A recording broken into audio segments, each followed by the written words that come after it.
हाँ, नमस्कार साथियों। आज हम बीए थर्ड ईयर के लिए टॉपिक लेकर आए हैं समाजवाद। सोशलिज्म एक ऐसा विचार है जिसने राजनीति और समाज को बहुत हद तक प्रभावित किया है। आपने समाजवाद के विचार पर निर्मित होने वाली भारत में और दुनिया में बहुत से राजनीतिक दलों का नाम सुना होगा, बड़े बड़े राजनेताओं का नाम सुना होगा जो समाजवादी विचारधारा के मुख्य सचेतक रहे हैं। भारत में राम मनोहर लोहिया का नाम आता है। लोकतांत्रिक समाजवाद के साथ नेहरू का नाम जुड़ता है। गांधी का अपना समाजवाद था। जॉर्ज फर्नांडिस और भी जो जयप्रकाश नारायण हैं, और समाजवादी दल भी आपको बहुत से मिलेंगे।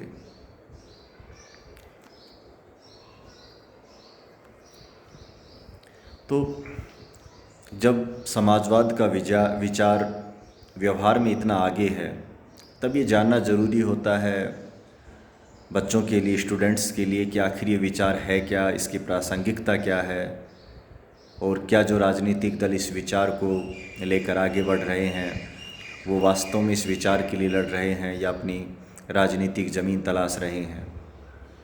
तो इन्हीं सब मुद्दों पर हम बात करेंगे। जहाँ तक आइडियोलॉजी के स्तर की बात है, तो जो समाजवाद का विचार है उसका मुख्य जो उद्देश्य है वो एक ऐसे समाज का निर्माण करना है जिसमें आर्थिक विषमता कम से कम हो, जिसमें रोटी, मकान, कपड़ा, शिक्षा, स्वास्थ्य जैसी बुनियादी सुविधाएं समाज के हर तबके को मिले, जो भी सामाजिक असमानताएं हैं उनका उन्मूलन हो, यानी कि सामाजिक रूप से समानता हो, जाति, धर्म, लैंगिकता और भी जो अलग अलग जो सामाजिक विभेद है वो नहीं होने चाहिए। कुल मिला के एक शोषण से मुक्त और न्यायपूर्ण समाज के निर्माण का जो विचार है वो समाजवाद है। अब फिर सवाल ये उठता है कि जब समाजवाद यही है तो फिर समाजवाद के इतने रूप क्यों हैं? जैसे हमने अभी भी नाम बताया, लोहिया का अपना समाजवाद, गांधी का अपना समाजवाद, नेहरू का लोकतांत्रिक समाजवाद, फेबियन समाजवाद, श्रेणी समाजवाद, और मार्क्स का जो समाजवाद है जिसे साम्यवाद कहते हैं। और भी अलग अलग विचारकों ने समाजवाद के नए नए मॉडल दिए हैं। तो और एक प्रसिद्ध विचारक हुए हैं एम जोड, जिसका एक कथन है कि समाजवाद एक ऐसे टोप या टोपी की भांति है जिसको जो धारण करता है उसका वैसा ही आकार हो जाता है।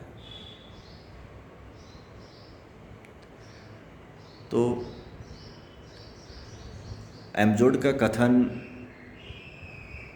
अपने अर्थ में अलग हो सकता है, और इसी तरह के एक और कथन है कि समाजवाद गिरगिट की भांति है जो अपना रंग बदलता रहता है। तो इन दोनों ही परिभाषाओं के इतर जो हमारा विचार यही है कि परिभाषाओं में जो बात कही गई है उसका अपना एक सीमित अर्थ हो सकता है, लेकिन समाजवाद ना तो टोपी की तरह अपना आकार सही बदलता है, ना गिरगिट की भांति अपना रंग बदलता है। समाजवाद एक विचार है, और ये विचार है एक न्यायपूर्ण और समतामूलक समाज के निर्माण का।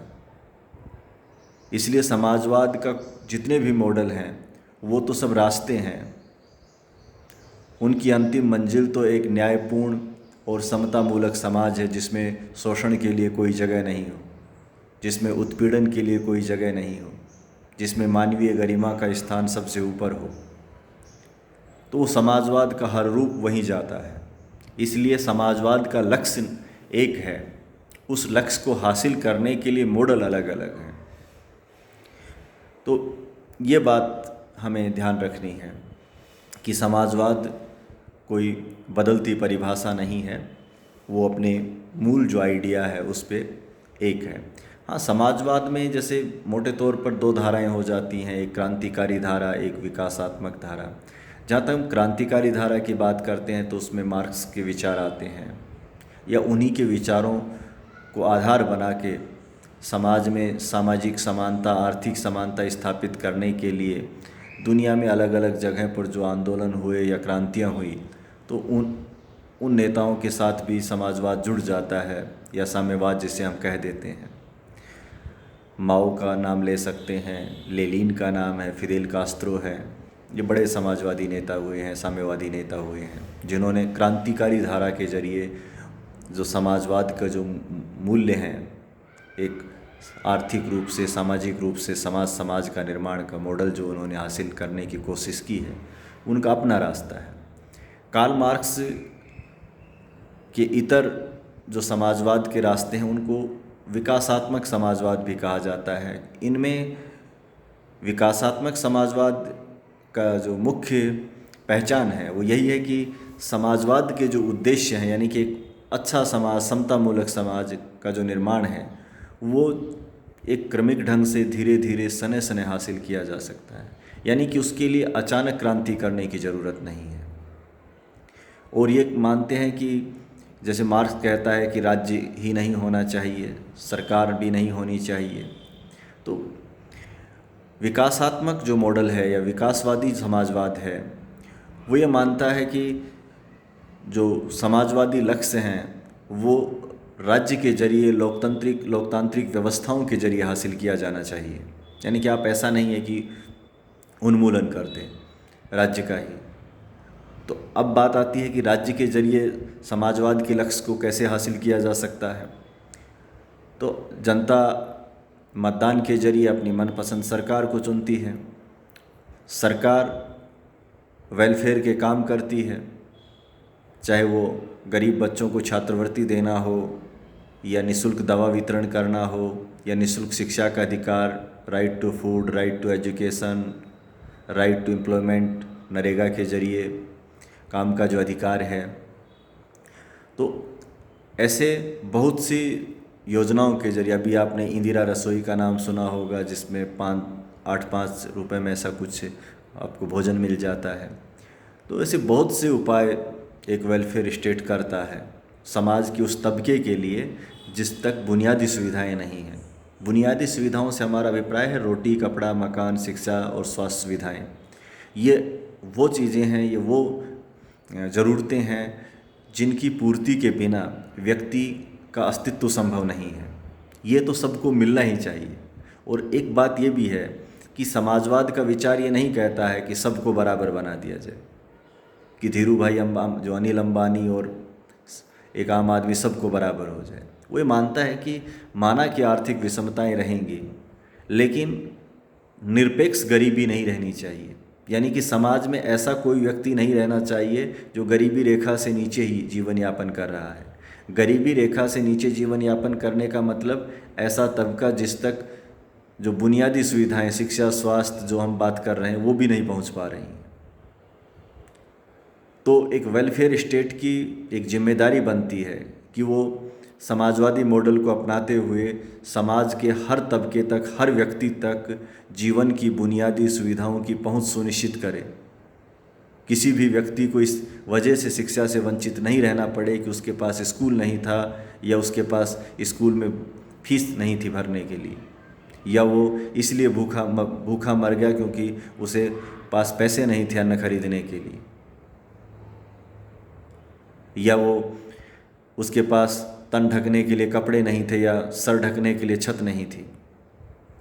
राज्य तो गारंटी नहीं देता कि आपके लिए महल खड़ा कर देगा, लेकिन राज्य ये गारंटी देता है कि वो इंदिरा आवास योजना के तहत कम से कम एक मकान तो आपको बना कर देगा, क्योंकि ये आपके गरिमा में जीवन की जो बुनियादी ज़रूरतें हैं। वरना तो फिर आपका और पशु का जीवन एक जैसा हो जाएगा। तो यही जो समाजवाद का रूप है। अब इसमें जो अलग अलग जो हमने बताए हैं, जैसे लोकतांत्रिक समाजवाद है, वो उसके नेहरू बड़े प्रणेता हैं। तो नेहरू का मानना है कि जो डेमोक्रेटिक स्टेट का जो फॉर्मेट है उसके ज़रिए ही हम समाजवाद के जो लक्ष्य हैं उनको हासिल करेंगे। फेबियन समाजवाद है वो भूमि सुधारों पर बल देता है ख़ास तौर पे। इनका मोटे तौर पे तो काम लगभग एक जैसे हैं, लेकिन किसी एक काम पर इनका विशेष फोकस रहता है। एक गिल्ड समाजवाद है, श्रम संघ जिसे कहते हैं, तो वो जो मजदूर संगठन हैं उनको डिसीजन मेकिंग में शामिल करने और उनकी जो अहमियत पर बल देते हैं। गांधी का जो समाजवाद है, कुछ लोग कहते हैं कि गांधी समाजवादी नहीं थे बल्कि वो तो पूंजीवाद के पक्षधर थे, लेकिन गांधी का जो समाजवाद है वो अपने आप में एक आध्यात्मिक किस्म का है। और वो जो ट्रस्टीशिप का सिद्धांत देते हैं, प्रन्यास सिद्धांत, उसमें गांधी मानते हैं कि जो पूंजीपति हैं उनके पास जो संपत्ति है वो समाज की धरोहर है, वो तो उसके ट्रस्टी हैं, और उस संपत्ति का जो यूज है, उपयोग है, वो सामुदायिक सेवाओं में होना चाहिए। और गांधी के ज़माने में, गांधी के समय में उनके साथ बहुत से सेठ साहूकार थे और उन्होंने अपनी जो संपत्ति का एक बड़ा हिस्सा समाज सेवा में लगाया है। पुराने ज़माने में आपको मिलेंगे अस्पतालों के नाम सेठ के नाम से मिलेंगे। उन्होंने अस्पताल की बिल्डिंग बना दी, किसी ने कॉलेज की बिल्डिंग बना दी, स्कूल बना दिए, धर्मशालाएँ बना दी, जलाशय बना दिए, और भी अलग अलग तरह से जो सेवाएं की जा सकती हैं वो की जाती रही हैं। तो गांधी इस रूप में समानता हासिल करना चाहते थे। कुछ लोग मानते हैं कि ये तो पूंजीपति की इच्छा पर छोड़ दिया जाता है कि वो समाज में देता है या नहीं देता है, उसके लिए उसे बाध्य नहीं किया जा सकता। लेकिन गांधी के विचार में बाध्यता के लिए कोई गुंजाइश नहीं थी।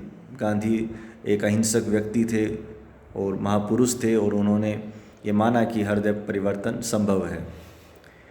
तो यह उनका अपना मॉडल रहा है। लोहिया का जो समाजवाद है उसकी अपनी धाराएं रही हैं, उसका अपना एक अंतर्राष्ट्रीय रूप भी है, उसका अपना एक राष्ट्रीय रूप भी है। वो समाज में महिला पुरुष के भेद के विरुद्ध काम करते हैं, वो रंग भेद के खिलाफ़ हैं, वो जात पात के भेद के खिलाफ़ हैं।